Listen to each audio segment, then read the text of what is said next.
Hello నేను missus రావు. పాక్ ఆక్రమిత కాశ్మీర్లో ఉంది మనవాళ్లే.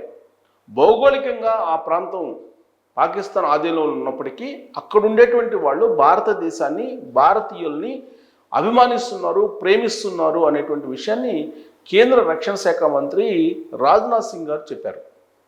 సో ఎప్పటికైనా సరే పిఓకే భారత్లో భూభాగం కాబోతుంది, అప్పుడు గ్రేట్ ఇండియాగా దాన్ని చూడొచ్చు అనేటువంటి అభిప్రాయాన్ని ఢిల్లీలో జరిగినటువంటి ఒక ప్రైవేటు కార్యక్రమంలో ఆయన వ్యక్తం చేశారు. పిఓకే రాజకీయపరమైనటువంటి పరిష్కారం దిశగా అది స్వాధీనం అవుతుంది అనేటువంటి యాంగిల్ని ఆయన తీసుకొచ్చారు. వాస్తవంగా పిఓకే భారత ఆధీనంలోకి రావాలన్నా, భారత భూభాగంలో కలవాలన్నా యుద్ధమే శరణ్యం అనేటువంటి అభిప్రాయం చాలామందిలో ఉంది.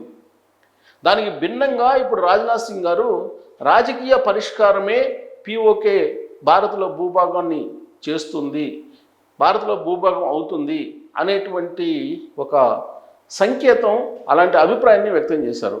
అంటే రాజకీయ పరిష్కారం అనంటే పాకిస్తాన్లో రాజకీయపరమైనటువంటి అలజడి రావాలి, లేదా పాకిస్తానే పిఓకేని మేము నిర్వహించలేము, పిఓకేలకు ఎంటర్ కాలేము, కాబట్టి భారత్లో విలీనం కాండి అని చెప్పి అక్కడున్నటువంటి పౌరులకి స్వేచ్ఛనిస్తుందా?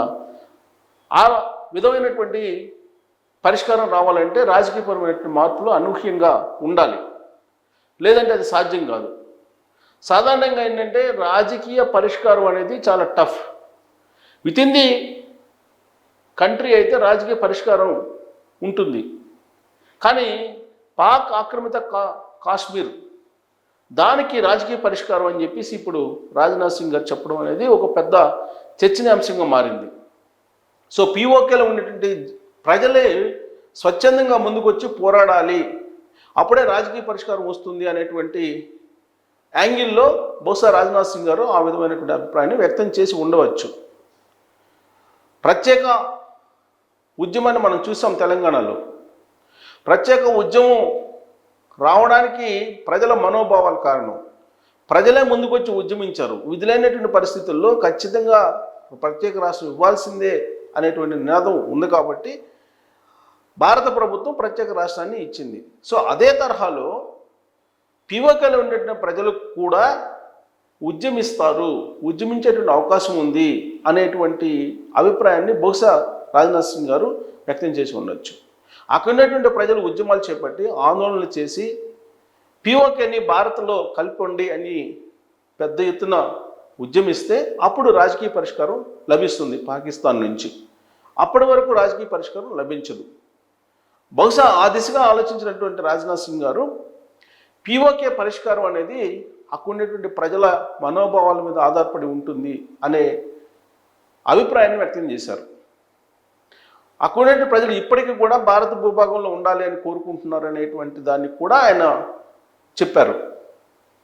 సో పాకిస్తాన్ ఆక్రమిత కాశ్మీర్లో ఎక్కువగా ఉగ్రవాద స్థావరాలు ఉన్నాయి.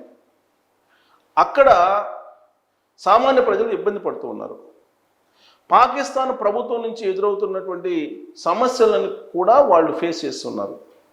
అందుకే పిఓకేలో ఎక్కువ మంది భారతదేశంలో ఉండాలని చెప్పి కోరుకుంటున్నారు. అక్కడ ఉన్నటువంటి ప్రజల నుంచి అభిప్రాయాన్ని స్వీకరిస్తే కనుక, ప్రజాభిప్రాయం తీసుకుంటే కనుక రాజకీయ పరిష్కారం వస్తుంది.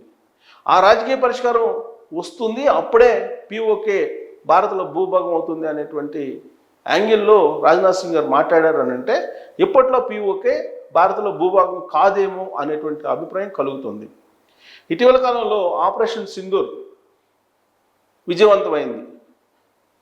ఆపరేషన్ సింధూర్ 1.0, 2.0 రెండు విజయవంతమని, 3.0 పిఓకేని స్వాధీనం చేసుకోవడమే అనే ఒక చర్చ మొదలైనటువంటి సమయంలో హఠాత్తుగా ఆపరేషన్ సింధూర్ని ఆపేశారు, సీజ్ ఫైర్ని ప్రకటించారు.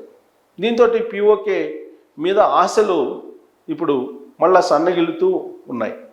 పాక్ ఆక్రమిత కాశ్మీర్ని స్వాధీనం చేసుకోవడమే ఇప్పుడున్న ప్రభుత్వం యొక్క లక్ష్యం అని చెప్పి రాజ్నాథ్ సింగ్ గారు చెప్తూ ఉన్నారు. అఖండ భారత్ ఏర్పాటు చేయాలి, దాంట్లో భాగంగా పిఓకేని భారత్లో భూభాగంగా చేసుకోవాలి అనేటువంటి ఆలోచన కూడా ఆయన వ్యక్తపరిచారు. అయితే ఆ దిశగా అడుగులు వేస్తున్నారా అని అంటే రాజకీయ పరంగా ఆపరేషన్ సింధూర్ని భారత్ సాధించినటువంటి విజయంగా ప్రపంచ దేశాలకు తెలియజేయడానికి ప్రత్యేకమైన బృందాలని ఏర్పాటు చేసి భారత ప్రభుత్వం పంపించింది. ఆ బృందాలకు నాయకత్వం వహించినటువంటి వాళ్ళలో ప్రత్యేకంగా ఇతర పార్టీకి సంబంధించినటువంటి వాళ్ళు శశిధర్ కాంగ్రెస్ పార్టీ, ఎంఐఎం అసదుద్దీన్ ఓవైసీ. అసదుద్దీన్ ఓవైసీ విదేశాలకు వెళ్ళినటువంటి సందర్భంగా ప్రత్యేకించి ఆయన టీము అరబ్ కంట్రీస్కి వెళ్ళింది. ఇస్లామిక్ కంట్రీస్ ఏవైతే ఉన్నాయో ఆ కంట్రీస్కి వెళ్ళి అక్కడ ఆపరేషన్ సింధూర్ విజయవంతం కావడాన్ని, అలాగే పాకిస్తాన్ నేపథ్యాన్ని, పాకిస్తాన్ ఉగ్రవాదుల్ని పెంచి పోషిస్తుంది, ఉగ్రవాదాన్ని పెంచి పోషిస్తుంది అనేటువంటి విషయాన్ని అసదుద్దీన్ ఓవైసీ అక్కడ ప్రచారం చేస్తూ ఉన్నారు. ఆపరేషన్ సింధూర్ సక్సెస్ అయింది. దాని కారణంగా భారత్కి ప్రపంచ దేశాల్లో మంచి పేరు వచ్చింది. పాకిస్తాన్ అనేది ఇస్లాం అనేటువంటి దాన్ని అడ్డుపెట్టుకొని అరబ్ కంట్రీస్ని, ఇస్లామిక్ దేశాలని ఆకట్టుకునేటువంటి ప్రయత్నం చేస్తూ ఉంది.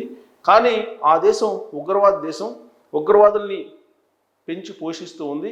కాబట్టి దాన్ని ఉగ్రవాద దేశం కిందనే గుర్తించాలి అనేది అసదుద్దీన్ ఓవైసీ చేస్తున్నటువంటి ప్రచారం ఈ దేశాల్లో. ఆపరేషన్ సింధూర్ తర్వాత అసదుద్దీన్ ఓవైసీ వాయిసే మారిపోయింది. వాస్తవంగా భారత ప్రభుత్వం చేసినటువంటి ఆపరేషన్ సింధూర్ని మద్దతు ఇస్తూ ఆయన మాట్లాడారు. తొలి నుంచి కూడా పాకిస్తాన్ యుద్ధానికి కవ్విస్తూ ఉంటే, అలాగే సరిహద్దుల్లో అక్కడ ఉన్నటువంటి రేంజర్లు కవ్విస్తూ ఉన్నటువంటి సమయంలో 4 రోజులు చాలు పాకిస్తాన్ని ఖతం చేయొచ్చు అనేటువంటి వ్యాఖ్యలు చేశారు అసదుద్దీన్ ఓవైసీ. తినటానికి తినలేదు కానీ మీసాలకు సంపంగి నూనె కావాలని చెప్పి పెద్దలు అన్నట్టుగా పాకిస్తాన్ ఉంది. అక్కడ ఆకలి కేకలు వినిపిస్తూ ఉన్నాయి. అక్కడ కనీసం పాకిస్తాన్ ఆర్మీకి ఇంధనం కూడా అందదు పూర్తి స్థాయిలో యుద్ధం చేయడానికి. అసలు ఆ దేశం యుద్ధానికి సన్నద్ధం కావడం అనేది కరెక్ట్ కాదు అనేటువంటి విషయాన్ని అసదుద్దీన్ ఓవైసీ మొదటి నుంచి చెప్తూ ఉన్నారు. భారత్ తలుచుకుంటే పాకిస్తాన్ స్మాష్ అవుతుంది, కొన్ని రోజులు చాలు అని చెప్పి ఆయన చెప్తూ ఉన్నారు. పాకిస్తాన్ ప్రేరేపిత ఉగ్రవాదాన్ని ఆయన అడుగడుగునా వ్యతిరేకిస్తూ ఆయన స్వరాన్ని పెంచి స్వదేశంలో విదేశాల్లో కూడా పాకిస్తాన్కు వ్యతిరేకంగా ప్రచారం చేస్తున్నారు. భారతదేశంలో 24 కోట్ల మంది ముస్లిమ్స్ చాలా క్షేమంగా ఉన్నారు. భారతదేశంలో భిన్నత్వంలో ఏకత్వం అనేది ఉంది. సో 24 కోట్ల మంది ముస్లిమ్స్ సేఫ్గా ఉన్నారు, అక్కడ భద్రంగా ఉన్నారు, రక్షణగా ఉన్నారు, స్వేచ్ఛగా ఉన్నారు అనేటువంటి విషయాన్ని అరబ్ కంట్రీస్లో, ఇస్లామిక్ కంట్రీస్లో అసదుద్దీన్ ఓవైసీ చెప్తూ ఉన్నారు. కానీ పాకిస్తాన్ ఏం చెప్తుంది? భారతదేశంలో ఉన్నటువంటి ముస్లిమ్స్ క్షేమంగా లేరు, వాళ్ళకి రక్షణ లేదు, అభద్రతాభావంతో బతకాల్సిన పరిస్థితి ఏర్పడింది అనేటువంటి ప్రచారాన్ని పాకిస్తాన్ చేస్తూ ఉంది.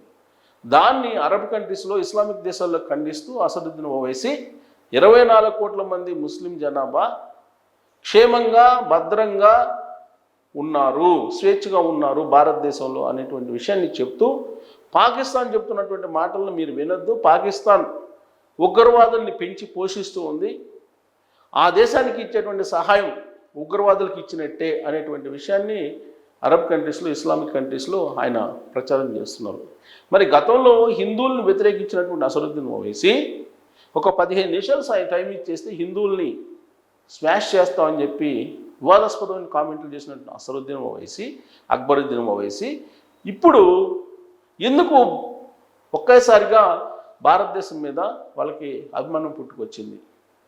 ఇప్పుడున్నటువంటి పరిస్థితుల్లో ఆపరేషన్ సింధూర్ని కనుక ప్రశంసించకుండా, మద్దతు ఇవ్వకుండా ఉంటే అసలుకే మోసం వస్తుంది, ముస్లిం జనాభాని వెంటాడుతుంది హిందూ సమాజం అనేటువంటి ఆందోళనతో ఆయన ఆ విధంగా మాట్లాడుతున్నారా, లేదంటే ఆయన సహజ శైలి అదే అని చెప్పి మీరు నమ్ముతున్నారా అనే దాని మీద మీరు కామెంట్ చేయొచ్చు. Thank you.